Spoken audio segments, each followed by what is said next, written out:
और दोस्तों, आज मैं आप सभी के लिए दो सच्ची डरावनी कहानी लेकर आ गया हूँ जो कि हमारे ही सब्सक्राइबर भाई ने भेजी है। तो चलिए वीडियो को शुरू करते हैं बिना आपका वक्त गवाए। एक बार की बात है, मेरे मम्मी और पापा घर से किसी काम के लिए बाहर गए हुए थे और उस समय मैं घर पे बिल्कुल अकेला था। मुझे कुछ समझ में नहीं आ रहा था कि मैं क्या करूं। तो मैं बालकनी में जो गोडाउन है वहाँ पे टीवी देखने बैठ गया। मुझे टीवी देखते हुए अभी कुछ ही समय हुए होंगे कि अचानक मेरे घर के बाहर कोई दरवाज़ा नॉक करने लगा।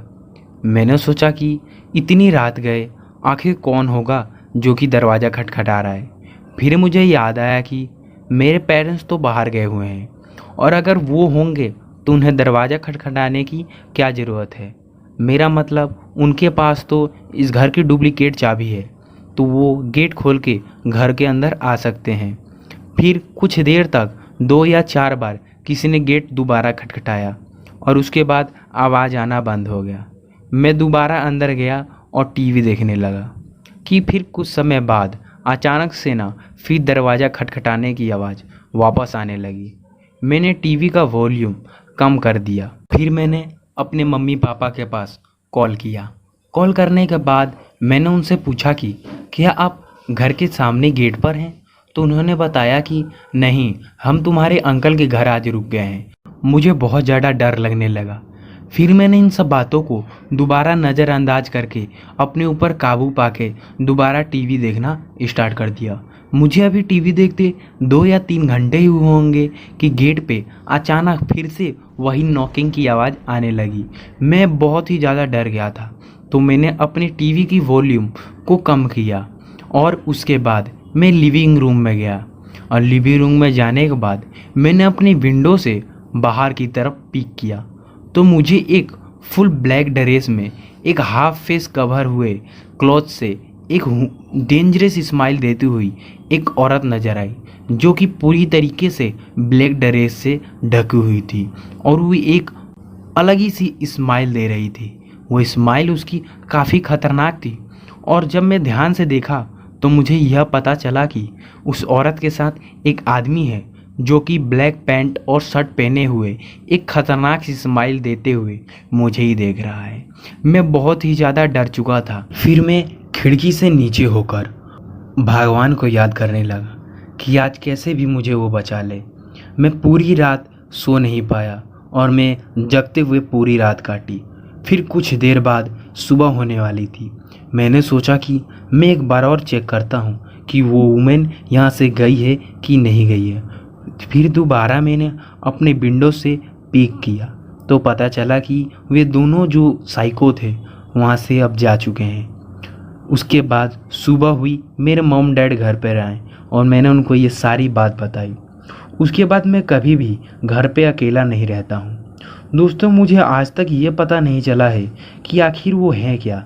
आखिर वो ब्लैक शैडो थी क्या वो कोई किलर साइको थे या फिर आत्मा। आज तक मुझे पता नहीं चला। ये दूसरी घटना मेरे ही एक दोस्त के साथ घटी है।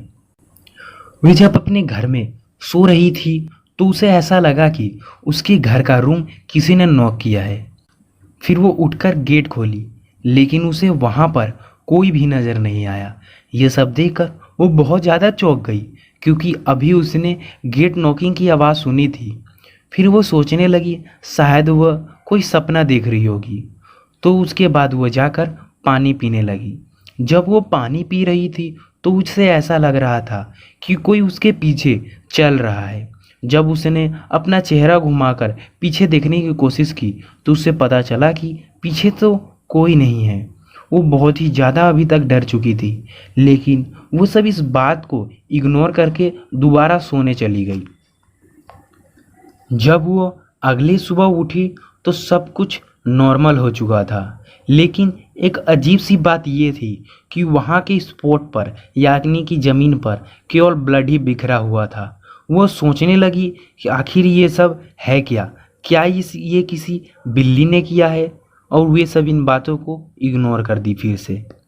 और उसके बाद ये सब घटनाएं तो आम बात हो गई। डेली उसको सुबह उसके फर्श पे ऐसे ही खून दिखने लगे। फिर हार पाँच के उसने अपने पड़ोसन से इस बात को सलाह लेने की कोशिश की, जो कि इन सब मामलों में बहुत ही ज़्यादा एक्सपर्ट थी। फिर एक रात मेरी दोस्त के घर पे एक औरत मृत बच्चे के साथ कमरे में अंदर आई। उसे देखकर मेरी दोस्त पूरी तरीके से घबरा गई और पूछने लगी कि तुम कौन हो, जल्दी बता दो, नहीं तो मैं चिल्लाना शुरू कर दूंगी।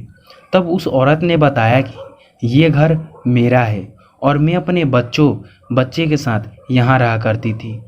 एक रात एक आदमी हमारे कमरे में अचानक से घुस आया और उससे बोलने पे उसने मेरे और मेरे बच्चों को दोनों को हथौड़े से मारकर हमारा जान ले लिया और जितने घर में सोने जेवरात पड़े हुए थे वो और ये सब लेकर चली गई।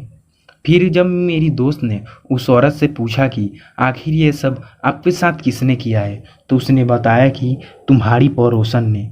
यह सब बातें सुनकर मैं बहुत ज़्यादा चौंक गई थी। तब अचानक से ना उस औरत ने मेरे सर के ऊपर एक हथौड़ा मार दिया, जिससे मैं वहीं बेहोश हो गई। मेरी नींद सुबह हॉस्पिटल में खुली। जब बाकी सब ने मुझसे ये पूछा कि मेरे साथ क्या हुआ है, तो मैंने ये सारी घटना उन सबको बताई। उसके बाद से मेरी दोस्त ने वो घर ही छोड़ दिया।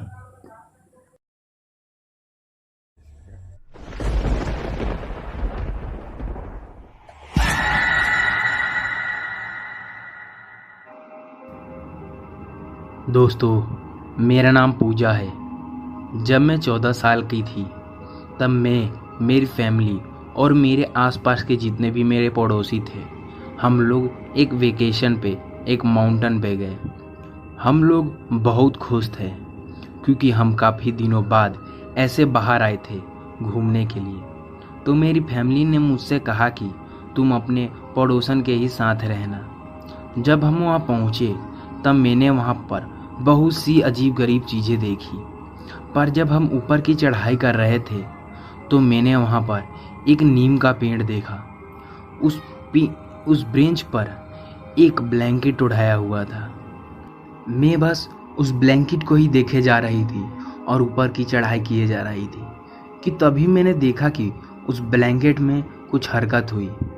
फिर मैंने देखा कि उस ब्लैंकेट से किसी का हाथ बाहर आया। ये देखकर मैं बहुत ही ज़्यादा घबरा गई, लेकिन मैंने फिर इस सब को इग्नोर किया और सोचा कि शायद कोई उसे ओढ़कर सो रहा होगा। तो मैं उधर से फिर मैं सीधा जाने लगी। लेकिन एक बार मैंने फिर से उस ब्रेंच की तरफ देखा तो मैं देखकर अचंभे में रह गई, क्योंकि अभी कुछ देर पहले जो वहाँ पर ब्रेंच रखा हुआ था अब वहाँ पर नहीं था। मुझे एकदम से शौक लगा कि अभी तक तो ये ब्रेंच यहीं पर रखा हुआ था, अचानक से ना ये यहाँ से गायब कैसे हो गया। फिर मैंने उसे इग्नोर किया, यह सोचते हुए कि शायद वो कोई इल्यूज़न होगा। लेकिन जब मैं वहाँ से जा रही थी तब मुझे ऐसा लगा कि मुझे कोई देख रहा है। मैं जब पीछे मुड़कर देखी तब मुझे किसी कोई परछाई दिखाई दी, वो भी पेड़ के पीछे, जो कि एक होटल के 7वें फ्लोर की तरफ इशारा कर रही थी। मैंने उधर जब देखा तो मेरे को वहाँ पर एक साया दिखाई दिया। फिर उसके बाद जब मैंने पेड़ की तरफ देखा तो वहाँ पर कोई नहीं था। यह सब देखकर मैं बहुत ही ज़्यादा घबरा गई। मेरा रोने रोने जैसा मन हो गया था कि तभी अचानक उस पेड़ के नीचे वापस से पता नहीं कहाँ से वही ब्रेंच आ गई और उस ब्रेंच पर एक बहुत ही भयानक आदमी बैठा हुआ था। यह सब देखकर मैं भागते हुए अपने पड़ोसन के पास गई और जाके वहाँ रोने लगी। यह सारी घटना जब मैंने अपने घर वालों को बताया तो उन्होंने वहाँ जाकर देखा तो वहाँ पर कोई भी ब्रेंच नहीं था।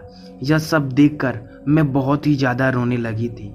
फिर उसके बाद शाम को हम उस माउंटेन से वापस आ गए। वापस आने के बाद मैंने अपने पूरे घर वालों को पूरी बात ठीक से बताई, लेकिन किसी भी ने भी मेरी बात पे भरोसा नहीं किया। लेकिन मैं जानती हूँ कि मैंने वहाँ पर क्या देखा था। तो दोस्तों, कैसी लगी आज की हमारी ये स्टोरी? दोस्तों, अगर आप लोगों को ये स्टोरी अच्छी लगी हो तो वीडियो को लाइक कर दीजिएगा, और चैनल पर नए हैं तो साथ ही साथ चैनल को सब्सक्राइब कर लीजिएगा और बेल नोटिफिकेशन ऑन कर लीजिएगा हमारी न्यू वीडियोस का अपडेट पाने के लिए।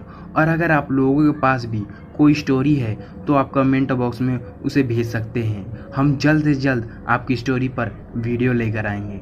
तब तक के लिए दोस्तों, bye bye and take care.